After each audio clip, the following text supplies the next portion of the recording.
So today I'm going to talk about how I ink the outlines of the characters.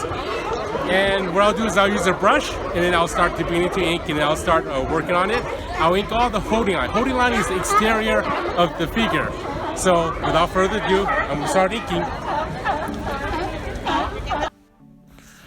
Okay, here we go. Starting to ink the holding lines with the Pentel watercolor brush pen. So here I'm inking Cyclops shoulders out. I'll rotate the page, and while I'm inking, I would go in there and fill in some of the blacks, fill in all the ink area.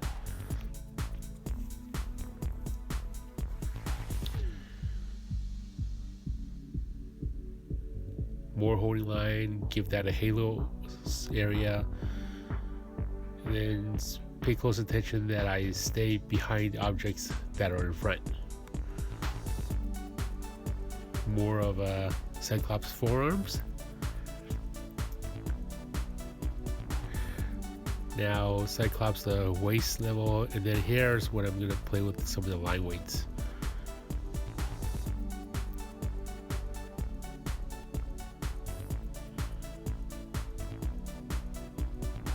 Just fill in blacks. Some artists, they'll ink all the lines first. They will even ink some of the outside of the black area. What I do, sometimes I'll do that, but other times, because I think it's faster, I would fill in blacks while I'm inking.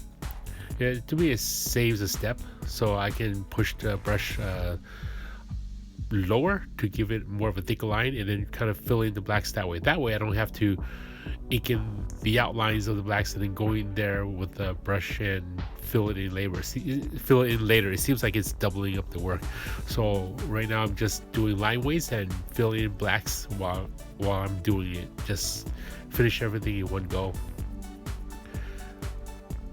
So thick line there, and then I'll go thinner, then I'll go thicker. Make some lines really thin just to give it some kind of form.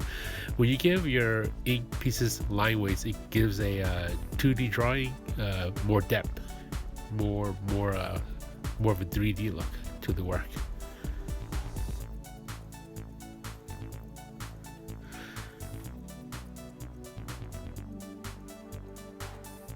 So earlier I did some of the taper lines, so right now I'm just concentrating on the line weights and filling in blacks. Sometimes when it depends on my mood, I'll go in there and then I'll ink all the faces first, and then all the hair, and then all the line weights, and then fill in the blacks, and then taper lines. And then other times, depends on how I feel, I would just go in there and ink all the figure work, the whole figure before I move on to another figure, one figure at a time. In this case, I'm doing the line weights and filling in blacks for Cyclops. And then after Cyclops, I'll move on to some of the other characters.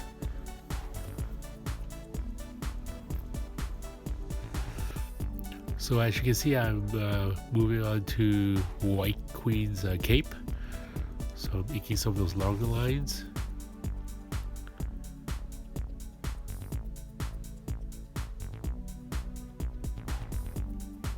Here's White Queen's shoe that I just inked.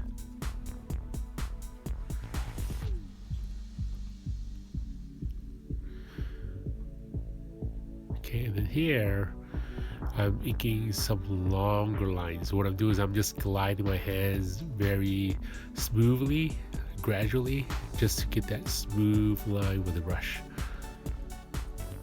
You can use a quill, micron, tech pen, but I prefer using a quill because it's faster. The brush holds more ink than a quill, and it gives me a much smoother line. Now I'm inking this the cloak, concentrating on some of the details on the cloak. And here's another thing. Usually when I'm making a splash page or pages that goes off the panel, I'll ink a little bit more. And the reason I ink outside of the blue line area from that rectangle on the top of the page, I'll ink more because when I'm scanning, I'd rather have more art than not enough art, and then having to go back in there with Photoshop and touch up. So usually when I ink pages and some of the art falls outside the bleeding line, I will ink more outside. That way when I'm scanning, less touch-up work later with post-production.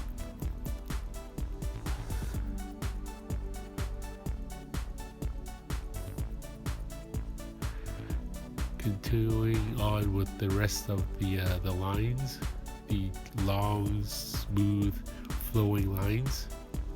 And when I ink these lines, I'm also concentrating on not just how long the line is, I'm also concentrating on how much pressure to put in and how much to ease up on my hand to give that line a nice thick and thin. Some of the shoulders. Notice when I ink the shoulders, it's not just one thickness. There's, it's thicker and then thinner and then thicker. Like Angel shoulder right there, I started with a thick line and I ended up with a short, thin line.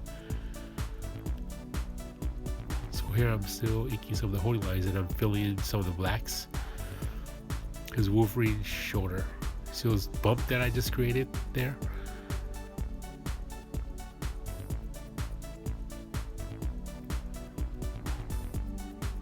And filling in some of the blacks. Right on the collarbone, I left a little white line. That's called a halo. See, so I inked in some of the collarbone on jean gray, what I'm doing now, and leaving some of the white areas. That way, that line will go into some of the black area. And then here's the whole page with all the line weights of the characters inked from X-Men Blue issue 9. It's a nice splash page with Cyclops with Beast on the bottom left, Jean Grey on the left. I think that's Iceman right in the center. And then on the right side bottom it was Wolverine, and right on top it was Angel. So right here I'm inking some of the rocks, the floor that Cyclops optic blasts hitting the floor. I'm just doing some of the outlines of the rocks. This would have been easier and quicker if I used a quill, but since I had the brush, I started using the brush and filled that in. Wolverine's collarbone.